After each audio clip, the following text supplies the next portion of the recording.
Welcome to the second year class.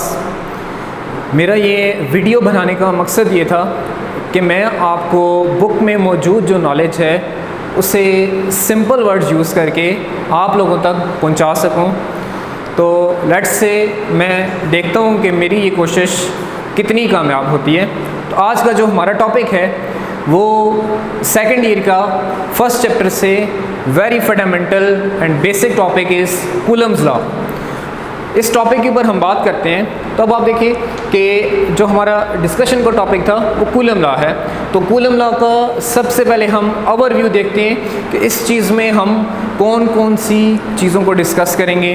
तो सबसे पहले इसका introduction, then statement, after that conditions, nature of forces, then mathematical expressions, then graph, then vector form, then principle of superposition, effect of medium, importance and then limitations। तो ये सारे के सारे points हम वन बाय वन डिस्कस करेंगे और topic को simple way में अंडरस्टैंड करने की कोशिश करेंगे। तो सबसे पहले हम इंट्रोडक्शन से स्टार्ट करते हैं। तो अब आप देखें कि इंट्रोडक्शन में जो ये कूलम्स लॉ दिया था, ये चार्ल्स डी कूलम साइंटिस्ट था। उसने 1785 में 1785 में एक लॉ पब्लिश किया था जो चार्जेस से रिलेटेड था। इसने इस लॉ में चार्जेस के दरमियान फोर्स को कैलकुलेट किया था और इस सिलसिले में उसने कई तजर्बात किए। जो ऑपरेटर्स उसने यूज़ किया था उसका नाम टॉरसन बैलेंस था। टॉरसन बैलेंस को यूज़ करके उसने सीरीज़ ऑफ एक्सपेरिमेंट्स परफॉर्म किए और उसने फिर एक लॉ जो है वो in the form of equation उसने रिप्रेजेंट किया था। अब उस लॉ की स्टेटमेंट क्या है, वो लॉ किन चीज़ों को डील करता है, उसके बारे में हम थोड़ी सी बात करते हैं। तो सबसे पहले देखें स्टेटमेंट आ जाती है। तो स्टेटमेंट हमारे पास क्या कहती है the force of attraction. Remember, जो कूलम था इसने फोर्स ही चार्जेस के दरमियान में कैलकुलेट की थी। तो इसलिए जो स्टेटमेंट है वो सिंपल है। द फोर्स ऑफ अट्रैक्शन और repulsion between two charges is directly proportion to product of their charges and inversely proportion to square of distance between them. Coulomb के मुताबिक क्या था कि हमारे पास दो चार्ज पड़े हुए हैं। ये चार्ज फॉर एग्जांपल हमारे पास प्लस चार्ज है और ये चार्ज हमारे पास जो है वो नेगेटिव चार्ज है। तो इसके मुताबिक जितने बड़े ये चार्ज होंगे उतनी ज़्यादा ये एक दूसरे के ऊपर फोर्स लगाएंगे।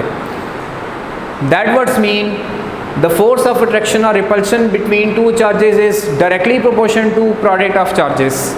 कि जो दो चार्जेस के दरमियान फोर्स है वो किसके डायरेक्टली प्रोपोर्शन है, उनके प्रोडक्ट के, और इन्वर्सली प्रोपोर्शन है to the square of distance between them. That is obvious कि जितना डिस्टेंस बढ़ाते जाओगे उतनी चार्जेस एक दूसरे के ऊपर फोर्स कम लगाएंगे। तो जो फोर्स का रिलेशन है वो हमारे पास क्या है, डिस्टेंस के साथ इन्वर्सली रिलेशन है। Next is conditions.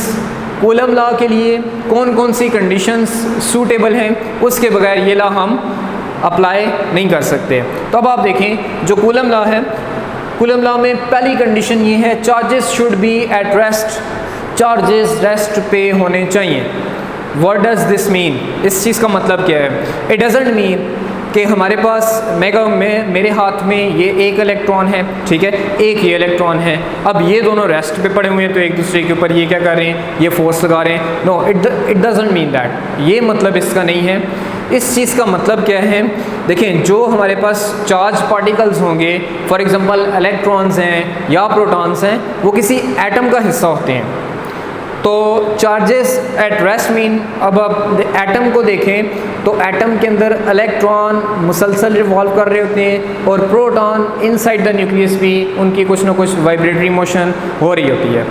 तो अब आप देखें कि हमारे पास जो चार्जेस एट रेस्ट मीन्स कि हमारे पास क्या होगा कि वो सिस्टम रेस्ट में होगा, वो एटम्स रेस्ट में होंगे। एक एटम यहाँ पे रेस्ट में मौजूद है और दूसरा एटम इधर रेस्ट में मौजूद है, तो इन दोनों के दरमियान में जो हम फोर्स मालूम करेंगे वो किसके डायरेक्टली प्रोपोर्शन होगी? चार्जेस के प्रोडक्ट के डायरेक्टली प्रोपोर्शन होगी। तो यहाँ पे इस चीज़ का क्या मतलब है कि charges at rest means the system at rest. After second point is charges must be point charges. Charges कौन से होने चाहिए? पॉइंट चार्ज होना चाहिए। अब पॉइंट चार्ज का क्या मतलब होगा? Point charge is simple meaning कि जो चार्ज की डायमेंशन है, एक चार्ज की जो डायमेंशन है वो उससे दूसरे के डिस्टेंस के मुकाबले में बहुत छोटा होना चाहिए। सिंपल अगर वर्ड्स में यूज़ करूं तो चार्ज, पॉइंट चार्ज से क्या मतलब है? पॉइंट चार्ज का ये मतलब है हमारे पास कि जो दो चार्जेस हैं उनका आपस में डिस्टेंस इतना ज़्यादा है कि वो एक दूसरे के हिसाब से पॉइंट नज़र आ रहे हैं। इसके हम सिंपल अगर एग्जांपल ले लें तो आप यहाँ से स्टार को देखते हैं तो अब star is more bigger than the earth. हमारी अर्थ से भी स्टार्स बड़े हैं, लेकिन हमें वो छोटा सा पॉइंट नज़र आ रहे होते हैं। क्यों? क्योंकि उनका हमसे डिस्टेंस बहुत ज़्यादा है। तो यहाँ पे भी आप देखें जो चार्ज है वो बहुत छोटा सा है, तो इसके मुकाबले में इनका जो डिस्टेंस है वो क्या होगा? वो बहुत ज़्यादा होगा। तो इस डिस्टेंस के ज़्यादा होने की वजह से ये क्या होंगे? ये पॉइंट चार्ज होंगे। Next is nature of forces. तो अब आप देखें कि फॉर एग्जांपल मेरे पास एक प्लस चार्ज है और दूसरा भी प्लस चार्ज है, तो दोनों को जब मैं साथ लाऊंगा तो वो क्या करेंगे? एक दूसरे को रिपेल करने की कोशिश करेंगे। तो इस चीज़ का क्या मतलब होगा कि जो वो फोर्स लगा रहे हैं, फोर्स ऑफ रिपल्शन लगा रहे हैं, तो like forces repel each other, या लाइक फोर्सेस से मुराद ये होगा कि जो लाइक चार्जेस हैं वो एक दूसरे के ऊपर जो फोर्स लगाएंगे वो कौन सी होगी? रिपल्शन होगी।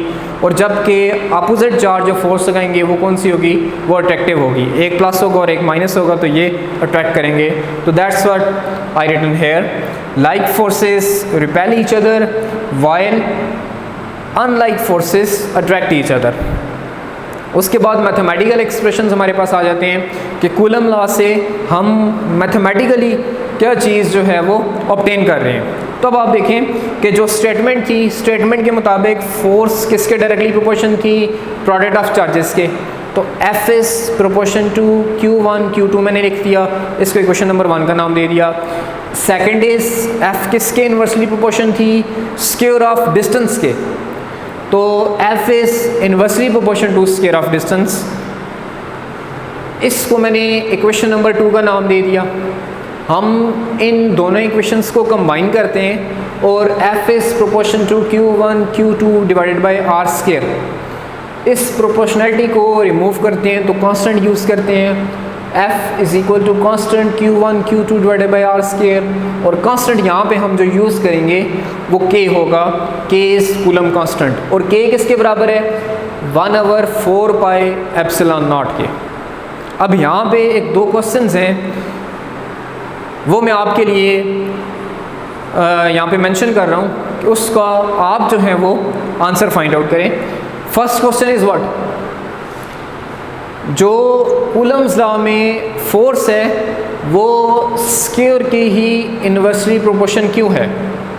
Y force is inversely proportion to R square. This is question number 1। Second question is हमने कांस्टेंट को हटाया, प्रोपोर्शनलिटी को हटाया और कांस्टेंट यूज़ किया। तो second question is why we use constant. तो ये दो क्वेश्चंस हैं, थिंक अबाउट इट, इसके बारे में सोचें। अब हम आगे चलते हैं। तो K की जो वैल्यू है वो 1/4 पाई एप्सिलॉन नॉट है। Numerical value of K is 9 × 10⁹ newton metre square per coulomb square. और जो एप्सिलॉन नॉट की वैल्यू है, epsilon naught is permittivity of the free space, ये परमिटिविटी है। This value is 8.85 × 10⁻⁻12 coulomb square per newton metre square. ये हमारे पास epsilon naught की वैल्यू है। Epsilon naught is permittivity of the free space. अब परमिटिविटी का क्या मतलब है? परमिटिविटी का ये मतलब है कि आपके पास दो चार्जेस हैं, ठीक है। अब यहाँ पे देखें, अगर फिगर से हम देखें तो let's say here this is plus charge and this is minus charge. ये प्लस चार्ज है, ये माइनस चार्ज है। फोर्स की डायरेक्शन किधर होगी? फ्रॉम पॉजिटिव से नेगेटिव की तरफ, ठीक है। अब देखिए, अगर मैं इसके दरमियान में कोई मटेरियल रख देता हूँ तो इस पॉजिटिव चार्ज की वजह से इस मटेरियल के अंदर जो नेगेटिव चार्ज होंगे वो एक साइड पे आ जाएंगे, और जो इस नेगेटिव चार्ज की वजह से इसके अंदर जो पॉजिटिव चार्ज होंगे वो एक साइड पे आ जाएंगे। अब मटेरियल के अंदर फोर्स किधर डेवलप होगी? फ्रॉम पॉजिटिव से नेगेटिव। बाहर वाले की देखें, ये दो चार्जेस हैं, चार्जेस के अंदर हमने मीडियम रख दिया। मीडियम की प्रॉपर्टी है परमिटिविटी, ठीक है। अब जो चार्जेस के बाहर वाली फोर्स थी उसकी डायरेक्शन इस तरफ थी, और इस मीडियम के अंदर इस बाहर वाले चार्जेस ने इसको पोलराइज कर दिया, इसकी डायरेक्शन इनवर्ड हो गई। तो फोर्स क्या हो जाएगी? जाहिर सी बात है, डायरेक्शन इधर है और फोर्स को कोई चीज़ अपोज कर रही है दूसरी डायरेक्शन में, तो फोर्स कम हो जाएगी। अब जिस मटेरियल की परमिटिविटी जितनी ज़्यादा होगी वो उतना अच्छे से पोलराइज होगा। अब जितना अच्छे से पोलराइज होगा उतनी स्ट्रॉन्ग इलेक्ट्रिक फील्ड उसके अंदर डेवलप होगी। तो यहाँ पे भी हम देखें, जो हमारे पास रिलेशन है वो यही बता रहा है कि फोर्स परमिटिविटी से इन्वर्सली रिलेटेड है। दैट मीन्स जिस मटेरियल की परमिटिविटी हाई होगी उस मटेरियल के बाहर आप दो चार्जेस रखें तो उनकी, या दो एटम्स रखें तो वो जो दो एक दूसरे के ऊपर फोर्स लगाएंगे वो कम होगी as compare to free space. Free space के मुकाबले में उसकी जो वैल्यू है वो कम होगी। दिस इज़ परमिटिविटी, ठीक है। परमिटिविटी किससे रिलेटेड है? पोलराइजेशन से रिलेटेड है हमारे पास। Next is graph. तो अब आप देखें कि जो ग्राफ है वो फोर्स और रेडियस के दरमियान है। तो फोर्स और रेडियस के दरमियान जो ग्राफ है इन्वर्सली रिलेशन है। इसलिए देखें कि जैसे जैसे आप रेडियस को बढ़ा रहे हैं तो फोर्स डिक्रीज़ होना शुरू हो गई है as it is R square. So इसलिए इसका ग्राफ तेज़ी से डिके कर रहा है। तो this is graph between force and radius, या आर स्क्वायर के दरमियान में। आप यहाँ पे आर स्क्वायर भी यूज़ कर सकते हैं, कोई इशू नहीं है, लेकिन ग्राफ का जो सेंस बन रहा है वो इसी सेंस में हम लेंगे कि जैसे जैसे आप डिस्टेंस को इंक्रीज़ करेंगे फोर्स कम होती जाएगी। कॉमन सेंस भी हमें यही कहता है कि चार्जेस अगर इतने पोजीशन पे पड़े हुए हैं तो इनके दरमियान में फोर्स स्ट्रॉन्गर होगी, अगर ये इतने फासले पे पड़े हुए हैं तो अब फोर्स क्या हो जाएगी? फोर्स कम हो जाएगी। This graph showing exactly the same thing. Next is vector form of Coulomb's law. ये जो थी this is scalar form, F is equal to K Q1 Q2 divided by R square. ये हमारे पास कौन सी थी? ये स्केलर फॉर्म थी। अब हम वेक्टर फॉर्म की तरफ आते हैं। तो देखें, वेक्टर को डिफाइन करने के लिए दो चीज़ें ज़रूरी होती हैं। एक होता है उसका मैग्नीट्यूड, दूसरा होता है उसका डायरेक्शन। इधर देखें, this is vector A. Vector A is equal to, mathematical representation है, मैग्नीट्यूड और डायरेक्शन। तो ये मैग्नीट्यूड और डायरेक्शन इसके ऊपर ये क्या करता है? ये डिपेंड करता है। यहाँ से कूलम लॉ अगर मैं वेक्टर फॉर्म में लिखना चाहूँ तो वो क्या होगा? F is equal to K Q1 Q2 divided by R square. तो ये देखें, ये मैग्नीट्यूड है तो मॉड ले लिया, और इसकी डायरेक्शन कौन सी होगी? रेडियल डायरेक्शन होगी। रेडियल डायरेक्शन का क्या मतलब है कि जो चार्जेस के दरमियान में फोर्स लगती है वो अलोंग द सेंटर लगती है, अलोंग द शॉर्टेस्ट पाथ लगती है। That's why we take R और रेडियल डायरेक्शन। तो यहाँ पे ये आर यूनिट वेक्टर आएगा हमारे पास। अब आप देखें कि इस आर यूनिट वेक्टर की अगर हम वैल्यू कैलकुलेट करें तो यहाँ पे देखें ए यूनिट वेक्टर है। ए यूनिट वेक्टर की वैल्यू क्या हो जाएगी? A vector divided by mod of ए।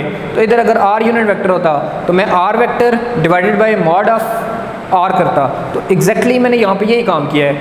इस आर यूनिट की जगह मैंने ये आर कैप लिखा है, are cap mod of A तो मॉड ऑफ आर, तो मॉड ऑफ जो आर होगा नीचे मॉड ऑफ आर स्क्वायर है और एक आर वो हो जाएगा और आर क्यूब हो जाएगा।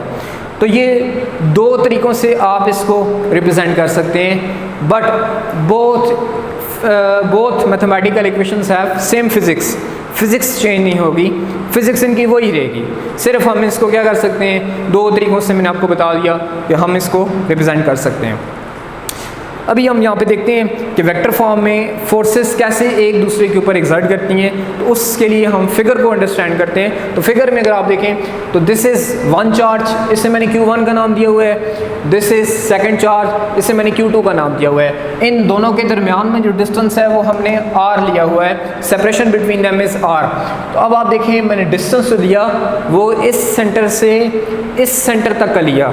अब हम डिस्टेंस सेंटर से ही क्यों लेते हैं, क्योंकि कूलम्स लॉ में हमने ये कंडीशन, इस कंडीशन को मान के चल रहे हैं कि चार्जेस पॉइंट चार्जेस हैं, और पॉइंट चार्जेस का जो सारा चार्ज है वो किधर लाई करता है, वो एट द सेंटर लाई करता है। इस वजह से हमने क्या किया था, हमने जो डिस्टेंस लिया था वो बिटवीन सेंटर लिया था। ठीक है, अब देखें ये चार्ज इसके ऊपर फोर्स एक्सर्ट करेगा। फॉर एग्जांपल मैं कहता हूँ ये चार्ज पॉजिटिव है, ये चार्ज भी पॉजिटिव है, दोनों सेम चार्जेस हैं, तो ये जो इसके ऊपर फोर्स लगाएगा उसकी डायरेक्शन क्या होगी, ये होगी। ठीक है, मतलब जो रेडियस वेक्टर हम कंसिडर करेंगे वो कौन सा करेंगे, R12। R12 का क्या मतलब है कि 1 से 2 की तरफ फोर्स लग रही है, R12 is a this direction, और जो हमारे पास इसके ऊपर फोर्स लग रही है, ठीक है, ये जो फोर्स लगा रहा है इस डायरेक्शन में which is represented by F21। F21 का क्या मतलब है, force on two due to 1, force on two due to 1। और रेडियस में देखें, रेडियस हम किधर से, देखें यहाँ पे आपने इस पॉइंट को समझना है कि रेडियस हम जो ले रहे हैं वो 1 से 2 की तरफ ले रहे हैं। 1 से 2 की तरफ क्यों ले रहे हैं, क्योंकि 1 चार्ज फोर्स लगा रहा है 2 चार्ज के ऊपर, और जो 2 चार्ज के ऊपर फोर्स लग रही है 1 की वजह से, उसकी डायरेक्शन ये है। तो यहाँ पे देखें कि F इज इक्वल टू के Q1 Q2 divided by R square into R unit vector. तो अब यहाँ पे मैं फोर्स दे रहा हूँ F21, इसका मतलब है जो 2 चार्ज के ऊपर फोर्स लग रही है 1 की वजह से, वो किसके बराबर है, के Q1 Q2 divided by R square. और यहाँ पे जो आप देखें कि हमारे पास जो यूनिट वेक्टर है वो हमने 1 2 लिया है, इसका क्या मतलब है कि डिस्टेंस किधर होगा, फ्रॉम 1 से 2 की तरफ, फोर्स 2 पे जो लग रही है 1 की वजह से, मतलब 1 ही काम कर रहा है, 1 फोर्स लगा रहा है, और डिस्टेंस भी हम किधर से ले रहे हैं, 1 से 2 तक का। सिमिलरली सेकंड अगर आप देखें F12, अब 1 पे जो फोर्स लग रही है 2 की वजह से, उसकी भी बाकी सारी चीज़ें सेम होंगी, लेकिन जो रेडियल डायरेक्शन है वो किधर से हो जाएगी, 2 से 1, क्योंकि 1 पे फोर्स लग रही थी 2 की वजह से। तो हम जो डिस्टेंस लेंगे वो भी किधर से लेंगे, 2 से लेंगे, फ्रॉम 1। तो देखें R21 is in this direction, F12 1 का मतलब 1 2 का मतलब क्या है कि फोर्स 1 पे लग रही है, ये लगा रहा है, तो ये उस डायरेक्शन में फोर्स लगाएगा, वो इस डायरेक्शन में फोर्स लगाएगा। अब इन दोनों की अगर मैग्नीट्यूड सेम है और डायरेक्शन अपोजिट है तो हम यहाँ पे ये कंसिडर कर सकते हैं as R1 is equal to minus R2। तो आप इसमें से एक इक्वेशन में पुट करें तो हमारे पास ये रिजल्ट्स आ जाएंगे F21 is equal to minus F12 which is according to the Newton's third law of motion, कि हर एक्शन का रिएक्शन होता है लेकिन इक्वल इन मैग्नीट्यूड होता है और अपोजिट इन डायरेक्शन होता है। तो अगर सेम मैग्नीट्यूड है तो जितनी फोर्स ये चार्ज इस पे लगाएगा उतनी ही फोर्स ये चार्ज इस पे लगाएगा। That's what I right here. उसके बाद देखें कि अगर हम, ये तो अब हमने बात की फ्री स्पेस की, अगर हम कोई मीडियम रख देते हैं, ठीक है, फॉर एग्जांपल मैं एक लोहे का बॉक्स रख लेता हूँ और उसके बाद 2 आइटम रख देता हूँ। अब बताओ, अब मैं क्वेश्चन करता हूँ, क्या बताओ इन दोनों चार्जेस के इधर, ये दोनों चार्जेस एक दूसरे के ऊपर कितनी फोर्स लगाएंगे। तो Coulomb's law in material medium, अगर इफेक्ट ऑफ मीडियम या Coulomb's law in material medium तो एक ही बात है। तो हम इसका इफेक्ट देखते हैं कि मीडियम में इसका क्या इफेक्ट है। तो अब आप देखें जो कूलम्स लॉ की इक्वेशन थी वो F इज इक्वल टू 1/4 पाई के की जगह मैंने वैल्यू यूज़ की 1/4 pi epsilon naught Q1 Q2 divided by R square. और ये जो इक्वेशन थी ये वैक्यूम के लिए थी, फ्री स्पेस के लिए थी। और अगर मीडियम में मैं लेना चाहूँ तो F की जगह मैं F प्राइम कर दूँगा। Epsilon not is permittivity of free space, तो किसी मीडियम की जो परमिटिविटी होगी वो सिर्फ एप्सिलॉन होगी। तो एफ प्राइम में क्या चेंज आएगा, सिर्फ एप्सिलॉन का चेंज आएगा। ठीक है, अब हम as we know that epsilon R is equal to epsilon divided by epsilon naught. Epsilon R is relative permittivity. ये रिलेटिव परमिटिविटी होती है कि हम देख रहे होते हैं कि एयर के हिसाब से, बाकी एयर हम रेफरेंस मान के चलते हैं कि एयर में चार्जेस की वैल्यू इतनी है, और एयर के अलावा अगर हम कोई और मीडियम रखेंगे तो हमारे पास इसकी जो परमिटिविटी है वो कितनी जो फोर्स है वो कितनी डिक्रीज़ होगी, उसके लिए हम जर्नल फॉर्म जो है वो कंसिडर करते हैं। तो अब आप देखें, सिंपल एप्सिलॉन की जगह एप्सिलॉन नॉट की जगह क्या आ गया, एप्सिलॉन आ गया। तो रिलेटिव परमिटिविटी किसके बराबर हो जाएगी, epsilon divided by epsilon not. यहाँ से एप्सिलॉन की वैल्यू निकालें तो ये डिवाइड हो रहा था, उधर जाके मल्टीप्लाई हो जाएगा। तो एप्सिलॉन की जगह क्या आ जाएगा, epsilon R into epsilon naught. तो मैंने एप्सिलॉन की जगह यहाँ पे यही चीज़ यूज़ की, एप्सिलॉन आर एप्सिलॉन नॉट। तो अब देखें, जो चीज़ मैंने इस बॉक्स में बंद की है वो हमारे पास क्या आ रही है, 1/, ये 4 पाई भी इसके अंदर ही आएगा, 1/4 pi epsilon naught Q1 Q2 divided by R square. ये किसकी इक्वल है, ये F की इक्वल है। तो यहाँ पे F प्राइम अपनी जगह पे है, 1 divided by 4 pi epsilon naught Q1 Q2 divided by R square की जगह मैं F यूज़ कर लूँगा, और इधर एप्सिलॉन आर यहाँ पे बच रहे हैं तो इसे मैं वैसे ही अपनी जगह पे छोड़ दूँगा। तो यहाँ पे देखें कि F प्राइम जो है ये लेस है F से, F पे कोई फैक्टर हम डिवाइड कर रहे हैं, epsilon R is always greater than 1। For example मैं 2 कर लेता हूँ, इसकी वैल्यू मेरे पास 20 है, तो 20/2 10 आ जाएगा। तो 10 किसकी वैल्यू आएगी, F prime is 10, this is 20। इसका मतलब है 10 इज़ लेस देन 20। तो जब आप, हमें यहाँ से पता क्या चलता कि जब हम कोई मीडियम इंसर्ट करेंगे तो जो हमारे पास कूलम फोर्स है वो क्या हो जाएगी, वो डिक्रीज़ हो जाएगी। नेक्स्ट इज़ इम्पोर्टेंस पहले मुझे ऊपर लिखना चाहिए था, लिमिटेशंस इज आफ्टर दैट। तो इम्पोर्टेंस देखें, कूलम्स लॉ की जो इम्पोर्टेंस है वो हमारे पास क्या है कि ये हम सिंपल डेरिवेशन गॉसेस लॉ की कर सकते हैं। अब गॉसेस लॉ क्या है, इसको हम नेक्स्ट वीडियोस में एक्सप्लेन करेंगे। अभी यहाँ पे हम सिर्फ क्या करते हैं कि हम इसकी एप्लीकेशन कंसिडर करते हैं कि सिंपल डेरिवेशन है गॉसेस लॉ के जर्नल केस की, और दूसरी एप्लीकेशन हमारे पास इसकी इंपॉर्टेंस क्या है कि ये हमें फोर्स की डायरेक्शन बताता है, इलेक्ट्रिक फील्ड की डायरेक्शन बताता है। तो यहाँ पे मैंने यही 2 लिखी, simple derivation of Gauss's law and second is direction of electric field, ये बताता है हमारे पास। इम्पोर्टेंस के बाद अब इसकी कुछ लिमिटेशंस हैं कि कहाँ पे हम कूलम्स लॉ नहीं यूज़ कर सकते। तो अब आप देखें, जो कूलम्स लॉ है वो हम मूविंग पार्टिकल्स के लिए, एक्सेलरेटेड पार्टिकल्स के लिए नहीं यूज़ कर सकते। एक तो हमारे पास लिमिटेशन ये होगी, and second is it can not apply on extended bodies. Extended bodies से क्या मुराद होगा, फॉर एग्जांपल आप एक सफ़ियर ले लेते हैं और एक साइड पे दूसरा सफ़ियर ले लेते हैं, अब कहते हैं इन दोनों सफ़ियर्स के दरमियान में फ़ोर्स कैलकुलेट करें, तो इट इज़ कॉम्प्लिकेटेड, ये आप कूलम्स लॉ यूज़ करके नहीं कर सकते। तो इसलिए हम एक्सटेंडेड बॉडीज़ के ऊपर जो है वो कूलम्स लॉ को अप्लाई नहीं कर सकते। तो ये जो सारी हेडिंग्स थी हमने 1 बाय 1 डिस्कस की। आई होप कि आपको ये वीडियो पसंद आए और ज़्यादा से ज़्यादा आपको जो इसके कॉन्सेप्ट्स हैं वो क्लियर हों। Thank you very much.